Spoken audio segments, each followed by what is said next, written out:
मागील 3 वर्षापासून कांद्याचे कोसळलेले बाजारभाव, या संदर्भामध्ये देखील आपण आवाज उठवला, आंदोलन केली.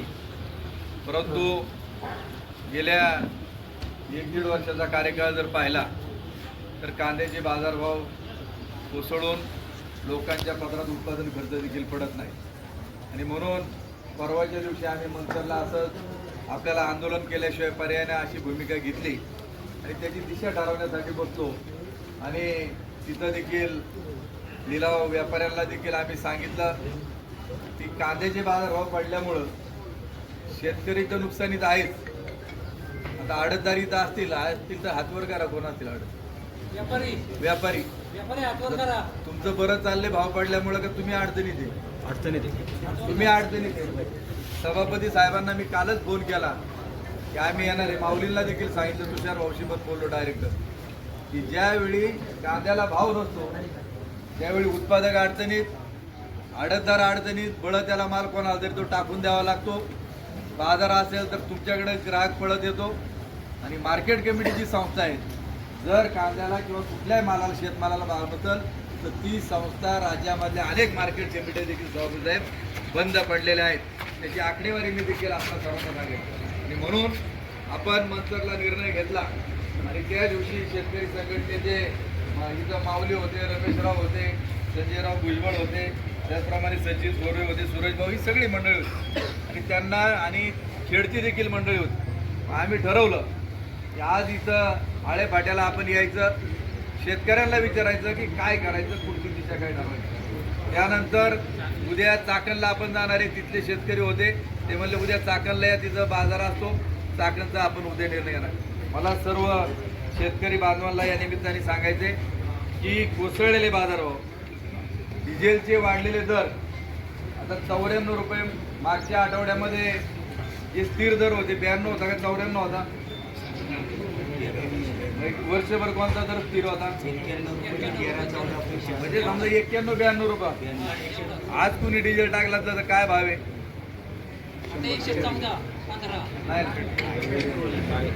डिझेल आज कुणी भरलंय का नाही?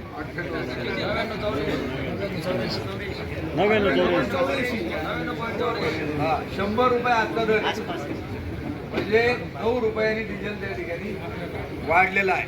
बरोबर, पेट्रोलचा भाग वेगळा. आता मागाशी कुणीतरी सांगितलं की कांद्याची गोण 9 रुपयावरून आता 22 का 23ला गेलेली. कंपन्या जशी असेल तशी नेताजी वगैरे ह्याच्या काय 4-2 कंपन्या असतील त्या ह्याच्याप्रमाणे कमी जादा होईल.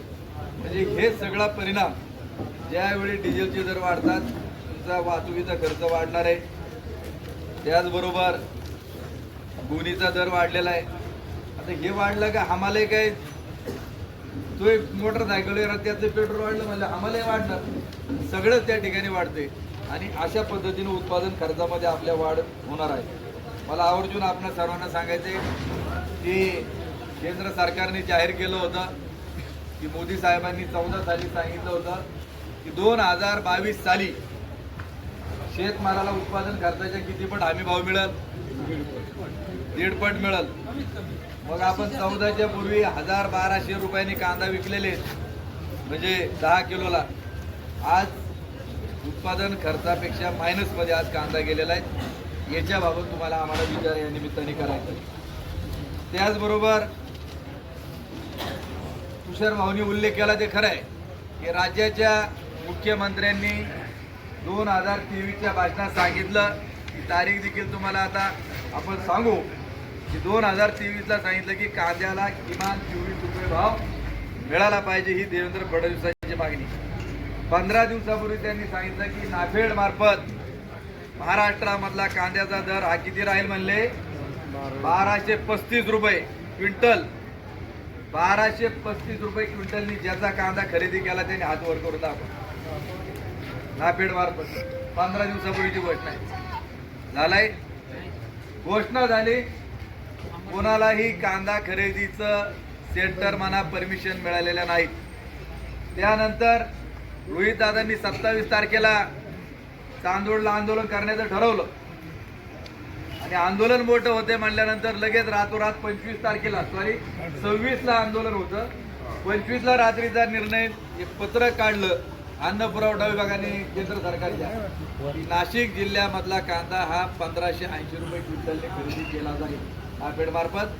अंमलबजावणी 26 पासून होईल. आंदोलन 26 ला होतं, कारण त्यांना माहिती आहे शेतकरी हा संघटित राहत नाही, त्याला थोडंफार काहीतरी त्यांच्यामध्ये फूट जर पडली तर लोक आंदोलनाला येणार नाही. पण आंदोलन यशस्वी झालं. परंतु त्यानंतर आम्ही कलेक्टरला परवाच्या दिवशी जाऊन पुण्याला भेटलो की तुम्ही जी केंद्राने ऑर्डर काढली त्यात राज्य सरकारने काय केलं, तुम्ही जिल्हाधिकाऱ्यांनी काय केलं, काहीच केलेलं नव्हतं. मी पत्र त्यांना दिलं की जो निर्णय केंद्राने नाशिक जिल्ह्याला केलेला आहे तो राज्याला व्हावा, पुणे जिल्ह्याला व्हावा. आणि आपण मंचरला देखील आंदोलन केलं. मला एक आपणा सर्वांना सांगायचे की त्या दिवशी आम्ही लिलाव बंद पाडले मंचरचे. शेतकऱ्यांनी सांगितलं नाही, पण आता तिथं काही परिस्थिती अशी काय मार्केटमध्ये स्वतःच काही जण मांडून घेतात, आपणच खरेदी दाखवतात. तर जे शेतकरी थांबले, कालच्या ज्या बिटा झाल्या त्या दिवशी 1300-1400च्या पुढे मार्केट गेलं नव्हतं. काल काय मार्केटपर्यंत कांदे विकले गेले 16 रुपयापर्यंत, 17 एखादा अर्ध गेला. असेल. मला सगळ्या शेतकरी बांधवांना, जे शेतकरी थांबले त्यांना किलोला 2-3 रुपये मार्केट वाढलं. आणि आज देखील आपल्याला विश्वास देतो की आजच्या याच्यामध्ये देखील आपण निर्णायक भूमिका घेऊ. मला खात्री का उद्यापासून देखील कांद्याचे दर अजून 2-4 रुपये वाढल्याशिवाय राहणार नाही. आपण आपल्या भूमिकेवर काम करून लढल्याशिवाय काही मिळत नाही. कारण आपल्या परिसरामध्ये आंबेगाव, जुन्नर, खेड, शिरूरमध्ये बिबट्याच्या हल्ल्यामध्ये किती लोक मृत झाली, जनावरं किती हजारांनी मृत झाली. परंतु याची दखल ना राज्य ना केंद्र घेत होतं. आणि ज्यावेळी पिंपरखेड, जांभूच्या परिसरामध्ये 8 लोक गेले, म्हणजे त्यावेळी 52 लोक गेली होती. 8 लोक ज्यावेळी गेली त्यावेळी आता माऊली, डोमेचे सरपंच, विकासराव वगैरे सगळे तिथले जांभूच्या परिसरातले आम्ही गेलो. आम्हाला लोकांनी सांगितलं की इथं कोणत्याही राजकीय पुढाऱ्याला एंट्री नाही. मी सांगितलं तुम्ही आमच्यावरती काट्या टाकल्या तरी आम्ही इथून मागे जाणार नाही. जाऊ तर ठाम निर्णय घेऊन त्या ठिकाणी जाऊ. आणि आम्ही निर्णय घेतला, जोपर्यंत बिबट्याचा प्रश्न कायमस्वरूपी निकाली निघत नाही तोपर्यंत इथून हलणार नाही. आणि म्हणून 2-3 दिवस आंदोलन केलं. आपल्यातली काही मंडळी, माऊली वगैरे हे सगळे उपस्थित होते. आम्ही बेल्ला जेजुरी हायवे 2 ठिकाणी अडवला. रात्री 1 वाजता शरददादा देखील आमदार आले होते. आणि आम्ही रात्रीचं ठरवलं की आपण नंदी चौकामध्ये आपण आंदोलन करायचं आणि न भूतो न भविष्य इतिहासातला 22 तास हायवे अडवण्याचं काम आपण केलं. निर्णय काय झाला, आम्ही सांगितलं की राज्याचा वनमंत्री तिथं आला पाहिजे, आम्हाला लेखी पाहिजे. राज्याचे पालकमंत्री तिथं आले पाहिजेत. आणि त्यानुसार उपमुख्यमंत्री आले, वनमंत्री आले. आणि निर्णय असा झाला की जो बिबट्या आपल्या या परिसरामध्ये पकडला जाईल त्याला पिंजऱ्याच्या बाहेर कधीही सोडलं जाणार नाही. आणि तेव्हापासून बिबट्याची संख्या घटत चालली. काही बिबटे परराज्यामध्ये आपण पाठवण्याचा निर्णय घेतला. आणि सगळ्यात महत्त्वाचं तुमच्या दृष्टीनं शेतकऱ्याला दिवसा वीज मिळालीच पाहिजे, तो निर्णय देखील आपला त्या ठिकाणी झाला. आणि म्हणून मला आपणा सर्वांना सांगायचे की लढल्याशिवाय काही होत नाही. अहिंसेचा मार्ग आपण काही हिंसेचं आंदोलन केलंच नाही. उलट जे आंदोलन चिघळत आले त्यांनाच लोकांनी चपलांचा चोप दिला. परत त्यांनी काय त्याच्यामध्ये गेले. 4-2 जणांवर गुन्हे दाखल होतात. आपण त्याला काही घाबरायचं कारण नाही. परवा देखील सपकाळ साहेब होते, त्याचबरोबर शिवसेनेचे नेते अंबादाजी दानवे होते, रोहितदादा होते. काय अटक केली, सोडून दिलं, काय फरक पडत नाही. आमच्यावर तिथं गुन्हे दाखल झाले, काय फरक पडत नाही. तुम्ही फक्त आम्हाला साथ द्या. तुमच्यासाठी आम्ही जीवाची बाजी त्या ठिकाणी लावू. आपल्या सर्वांना देतो. कारण शरद जोशींना आंदोलन उभारलं, ते जन्माला आले गेले, परंतु कांद्याचा प्रश्न अनुत्तरित त्या ठिकाणी राहिला. परंतु संसदेमध्ये कृषी मंत्री म्हणून आदरणीय पवार साहेबांनी देखील त्यावेळी ठाम भूमिका मांडली की मी कांद्याची निर्यात थांबवू शकत नाही. आज देशाच्या निर्यातीच्या धरसोड धोरणामुळे जगामध्ये 1 नंबरला निर्यात करणारा भारत देश आज कितव्या नंबरला गेलाय? 5व्या नंबरला गेलाय. आमदार साहेबांचं नाव काढतात आले, त्यांचं मी मनापासून हार्दिक स्वागत करतो. आज 5व्या नंबरला जर जगामध्ये गेलेला आहे. उद्या जरी केंद्राने आता सांगितलं की 10 लाख टन कांदा आम्ही निर्यात करू, परंतु 10 लाख टन कांदा जरी निर्यात करायचं ठरवलं तर तो कांदा जर जगामधल्या काही देशांमध्ये 4-5 वर्ष जर गेलाच नसेल त्यांनी दुसरा माल शोधला, दुसऱ्या देशातला कांदा त्यांना ती चव लाभली आणि म्हणून याच्यात यश काही देशांमध्ये 4-5 वर्ष जर गेलाच नसेल, त्यांनी दुसरा माल शोधला, दुसऱ्या देशातला कांदा त्यांना ती चव लाभली आणि म्हणून याच्यात यश किती मिळेल मला माहीत नाही, परंतु मी आपणा सर्वांना सांगतो की उद्याच्या काळामध्ये आता हे जे काही केंद्र सरकारने निर्णय घेतला की 1580 रुपयाप्रमाणे आणि कांद्याला 10 लाख टन कांदा आता नाफेड मार्फत खरेदी करणार. आमचं म्हणणं आहे आमदार साहेब की नाफेडचा कांदा आता ते या पूर्व काळामध्ये पूर्वी मार्केटमध्ये येऊन कांदा खरेदी केला जायचा, नाफेडची खरेदी केंद्रात जायची बरोबर, परंतु गेल्या काही वर्षामध्ये फार्मर प्रोड्युसर कंपन्यांना ते काम देण्यात आलं. आमचा विरोध नाही, त्यांनाच काम द्या, पण त्यांनी कांदा शेतकऱ्याच्या वखारीत जाऊन घ्यायचा नाही. आमचं म्हणणं एक प्रकारचं आहे का जो नाफेडला कांदा फार्मर प्रोड्युसर कंपनी मार्फत खरेदी करायचा आहे त्यांनी लिलावाच्या दिवशी मार्केट कमिटीमध्ये यावं आणि बोली पद्धतीनं कांदा त्या ठिकाणी खरेदी करावा, जेणेकरून बाकीचा माल देखील स्पर्धेमध्ये जाईल. तुम्हाला जो 1580 ने घ्यायचा द्या, कारण स्पर्धा निर्माण झाली पाहिजे, हे काम एक आपल्याला करायचंय. त्याचबरोबर दुसरं माऊलींना उल्लेख केला, मी आवर्जून आपल्याला उल्लेख करून सांगेन की 21-22 सालामध्ये अशी परिस्थिती निर्माण झाली की कांद्याचे दर जानेवारी-फेब्रुवारीमध्ये कोसळले. मी देखील मार्केट कमिटीचा सभापती होतो, संजयजी काळे साहेब होते, अजित दादा राज्याचे नंतर अर्थमंत्री झाले आणि आपण मागणी केली की कांद्याला भाव परवडत नाही आणि म्हणून ज्या ज्या शेतकऱ्यांनी मार्केट कमिटीमध्ये कांदा विकला असेल तर त्या शेतकऱ्याला प्रति किलो 3.5 रुपये प्रमाणे अनुदान, त्याला मर्यादा घातली होती का 200 क्विंटल म्हणजे साधारणतः एका शेतकऱ्याला जास्तीत जास्त 200 क्विंटल पर्यंतचं अनुदान म्हणजे 400 पिशवीच्या दरम्यानचं लिमिट होतं आणि त्याच्या माध्यमातून मनसर मार्केट कमिटीमध्ये ज्या शेतकऱ्यांनी जानेवारी-फेब्रुवारी-मार्चमध्ये कांदा विकला त्यांना 16 कोटी रुपये अनुदानापोटी त्या कालावधीमध्ये मिळालेले होते. म्हणून आपली मागणी देखील आता अशाच प्रकारची राहील. मी तुम्हाला आकडेवारी सांगतो की शेतकऱ्यांमध्ये एक आहे ज्याची बीट टोमॅटोची जर झाली 500-600 रुपये एवढ्या उड्या टाकतो, म्हणतो तुला जेवायला घालतो, तुला नेतो, इकडे नेतो, तिकडे नेतो आणि छाती बडवीत बसतो. आता 3 वर्षाची मी तुम्हाला आकडेवारी कांद्याची सांगतो की मनसर मार्केट कमिटीमध्ये ज्या शेतकऱ्यांनी जानेवारी-फेब्रुवारी-मार्चमध्ये कांदा विकला त्यांना 16 कोटी रुपये अनुदानापोटी त्या कालावधीमध्ये मिळालेले होते. म्हणून आपली मागणी देखील आता अशाच प्रकारची राहील. मी तुम्हाला आकडेवारी सांगतो की शेतकऱ्यांमध्ये एक आहे ज्याची बीट टोमॅटोची जर झाली 500-600 रुपये एवढ्या उड्या टाकतो, म्हणतो तुला जेवायला घालतो, तुला नेतो, इकडे नेतो, तिकडे नेतो आणि छाती बडवीत बसतो. आता 3 वर्षाची मी तुम्हाला आकडेवारी कांद्याची सांगतो की मनसर मार्केट कमिटीमध्ये 23 सालामध्ये एकूण कांद्याच्या पिशव्या आल्या 29,83,673. कांद्याची किंमत कांदा विकला गेला तो 193,84,69,69,798. सरासरी शेतकऱ्याला एका पिशवीचं वजन मी 52 किलो धरले. सरासरी किती भरते? 650 रुपये सरासरी भाव मिळाला. म्हणजे जवळपास 30 लाख पिशवी मार्केटमध्ये विकली पाडेकर साहेब आणि 650 रुपये पिशवीला किलोला भाव मिळाला, सरासरी 12.5 रुपये. आता तुम्ही काय म्हणता किती उत्पादन खर्च आहे? 18.5 उत्पादन खर्च आहे, 12.5 भाव मिळाला. एका शेतकऱ्याला किलो माग किती तोटा मिळाला? तरी तो म्हणतो आपलं लय जोरात झालं कांद्याचं, यंदा कांद्यामुळे टेका मिळाला. पुढचं वर्ष सांगतो 24 सालामध्ये ही 24,39,000 पिशवी आली आणि कांदाची रक्कम झाली होती 320,33,18,000. 1300 रुपये पिशवीनं सरासरी पैसे मिळाले आणि बाजार सरासरी 25 रुपये किलो 24चा राहिला. त्यावेळी आपण म्हणू तुमचं जरा बरं झालं.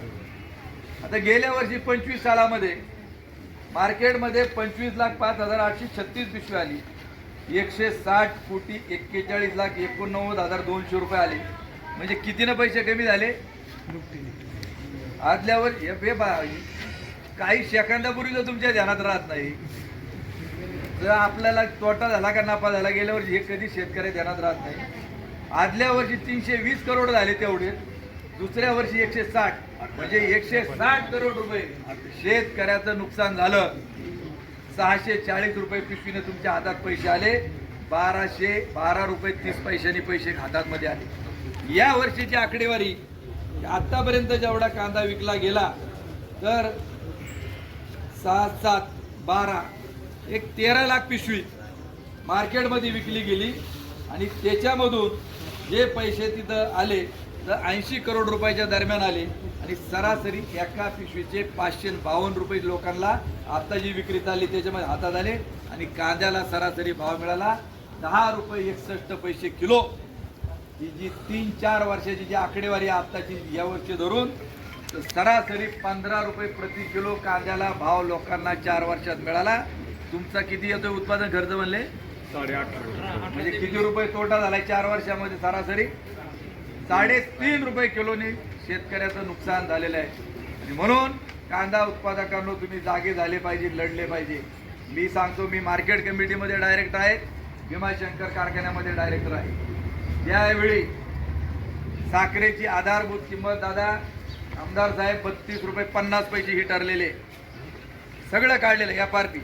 आणि FRPच्या खाली जर लोकांना पैसे दिले तर 15% तुम्हाला व्याजासह ते पैसे द्यावे लागतात. मी संचालक या नात्याने मी भूमिका मांडली, 3100 रुपये भाव काढला होता, परंतु मी सांगितलं जमणार नाही, मी साखर आयुक्ताकडे तक्रार करणार. मी तक्रार देखील केली.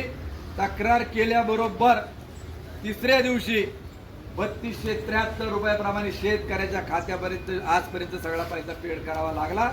टनाला 173 रुपये लोकांना अधिक मिळाले. 3100 रुपये FRP म्हणजे तुमचं हप्ता काढला होता, FRP 3273 होती. मला म्हणायचं नाही, परंतु शेतकऱ्याच्या बाबत लढणं त्या ठिकाणी गरजेचं आहे.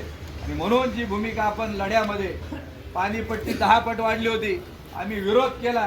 कापलेले पैसे पाटबंधारे खात्याने कारखान्याला द्यायला लावले, परंतु शेतकऱ्याची कपात केली, सगळी रक्कम परत द्यावी लागली. 10 पट वाढ रद्द करायला त्या ठिकाणी लावली. त्याचबरोबर आता मी सांगितलं FRPचा मुद्दा सांगितला.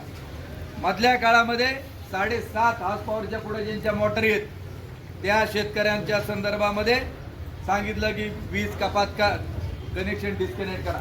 तुमच्या तालुक्यात काय झाली? आमच्या आमदारांनी भाषणात सांगितलं की 5-5, 10-10 हजार रुपये भरा, मी कनेक्शन जोडायला सांगतो. तुम्ही काय उपकार करता का? आम्ही रस्त्यावर उतरवून सांगितलं एक शेतकरी 1 रुपया भरणार नाही. आणि त्या दिवसापासून माऊली एकाही शेतकऱ्याकडून 1 रुपया बिल त्या ठिकाणी घेतलं गेलं नाही. तुम्ही नको त्याला मोठ्या प्रमाणात सूट देता. आम्ही जर उत्पादन खर्च आमच्या मालाला मिळत नाही, सोयाबीनला मिळत नाही, आज बटाटा 10 रुपये किलोच्या पुढे त्या ठिकाणी नाही. आणि आपलं पॉकेट, टोमॅटोवाल्यांची काय परिस्थिती, सोयाबीनवाल्याची तेच, बटाट्यावाल्याची तेच, कांद्यावाल्याची तेच. आणि म्हणून अशा परिस्थितीमध्ये तुम्हाला आम्हाला लढण्याशिवाय पर्याय राहिलेला नाही. आणि म्हणून आपण लढत राहू आणि यश आपल्या पदरात पडल्याशिवाय त्या ठिकाणी राहणार नाहीत. मला आपल्याला सांगायचे आवर्जून की उद्याच्या काळामध्ये आम्ही त्या दिवशी सांगितलं, मी दादांना मनापासून धन्यवाद देईल. आम्ही त्या दिवशी एक निर्णय घेतला मंचरला की उद्याच्या काळामध्ये आपण ज्यांना निवडून देतो, सत्ताधारी असू नाही तर विरोधात असो, की जर आपला लोकप्रतिनिधी हे कुठल्या पक्षाचं, आजची बैठक देखील एका पक्षाची कुठल्याही नाही, माझा पक्ष वेगळा, दादांचा वेगळा, शेतकरी संघटनेमध्ये 2-3 वेगळे असतील, त्यांचं का असं. मला एकच आपणा सर्वांना सांगायचे, आपण आपल्या हक्कासाठी, अधिकारासाठी जरांगे लढले, एकत्रित येऊन त्या ठिकाणी लढले, म्हणून सगळं काय त्या ठिकाणी. बच्चू कडूंनी मधल्या काळामध्ये रास्ता रोको एवढा मोठा केला, सरकारला तारीख निश्चित करावं लागेल, कर्जमाफी आणि आता मिळेल न मिळेल पण सांगावं तर लागलं. म्हणून कांद्याचा प्रश्न हा निकाली काढण्याकरता जसं आपण आंदोलन तिथं छेडलं तशाच प्रकारे मी रोहित दादांना देखील सांगितले उद्या आमचं चाकणला आहे. म्हणून दादा आपल्याला मंगळवारी 2 तारखेला मंचरला आपण नंदी चौकामध्ये त्या ठिकाणी हायवे बंद करण्याचं काम सगळ्यांच्या सहकार्याने करू. याला तमाम सगळे आमदार, खासदार, मंत्री ज्यांना यायचं असतील त्यांनी त्या ठिकाणी उपस्थित राहावं.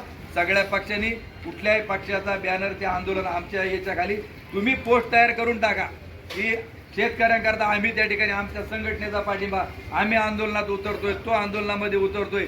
ज्यांना यायचं असेल, जसं तिकडे सगळ्या लोकांचे नाशिकवाले दादा आले होते, तशाच प्रकारे आपण सकाळी 9:30-10च्या दरम्यान ते आपण तयार करू आणि तिथं आंदोलन करू. आणि आम्ही ठरवलेले दादा जे आमदार, खासदार कुणी याच्यामध्ये सहभागी होणार नाहीत त्यांच्या दारापुढे आम्ही 2-2 तास नंतर तिथलं आंदोलन झाल्यानंतर आंदोलन आम्ही केल्याशिवाय राहणार नाही आणि या जिल्ह्यामध्ये मर्यादित जिल्ह्यापुरतं की जे कोणी मंत्री असतील त्या मंत्र्यांच्या गाड्या आपण अडवल्याशिवाय राहणार नाही आणि कांदा फेक आपण त्याच्यावरती केल्याशिवाय राहणार नाही अशा प्रकारचा निर्णय आपल्याला घ्यावा लागेल एवढंच या निमित्ताने सांगतो आणि जाता जाता आपणा सर्वांना एक गोष्टीचा आवर्जून उल्लेख करतो की माऊलींना मगाशी जे सांगितलं की 7-8 रुपये आपल्याला अनुदान मिळालं पाहिजे मी मगाची आकडेवारी दादा सांगितली 21 करोड रुपये 16 कोटी रुपये मंतर मार्केट कमिटीला आले जुन्नरला कदाचित 30-35 ज्यादाही आले असतील सभापती साहेब त्याच्या संदर्भामध्ये बोलतील परंतु ज्या शेतकऱ्यांचा जानेवारीपासून आजच्या तारखेपर्यंत जेवढा कांदा मार्केट कमिटीमध्ये विकला गेलेला असेल आता शेतकऱ्यांना मला विनंती करायची की आपण मागणी करताना दोन्ही करू की ज्यांनी शेतातही कांदा विकला असेल याची जर तुम्ही पंचनामे करा जसे गारपीट होतं त्याचं ह्या शेतकऱ्यांच्या वावरात कांदा होता का नाही ज्यांनी बाहेर विकला असेल सगळ्या कांदा उत्पादकांना हे कमीत कमी मागं जसं 3.5 रुपयाने अनुदान मिळालं तसं राज्य सरकारने किलोला 5 रुपयाप्रमाणे कांदा उत्पादकाला अनुदान यांचा कांदा विकून गेलेला आहे त्यांना दिलं गेलं पाहिजे अशा प्रकारे देखील मागणी या निमित्ताने करतो आणि मंगळवारी आपलं आंदोलन हे आपण निश्चित त्या ठिकाणी करू सकाळी 2 तारखेला की आम्ही पण आता माऊली तुम्ही सगळ्या नेते आता दादा आहेत ते बोलतीलच आणि मी पण रोहित दादांना सांगितलेलं आहे की तुम्ही तिकडं नाशिकला गेला होतात तुम्हाला इकडं जे या अमोल कोल्हे साहेबांशी देखील परवाच्या दिवशी मी बोललेलो आहे तसं ज्यांना ज्यांना आपल्या नेत्यांना परंतु मला एक सगळ्यांनी सांगायचे एकजूट ही मोठ्या प्रमाणामध्ये दिसली पाहिजे नाही तर परत म्हणसाल की आंदोलनाला गेलो आपण रास्ता रोकोला याच्यावर गुन्हा दाखल झाला काही फरक पडत नाही आमच्यावरती त्या दिवशी एवढ्यांवर झाले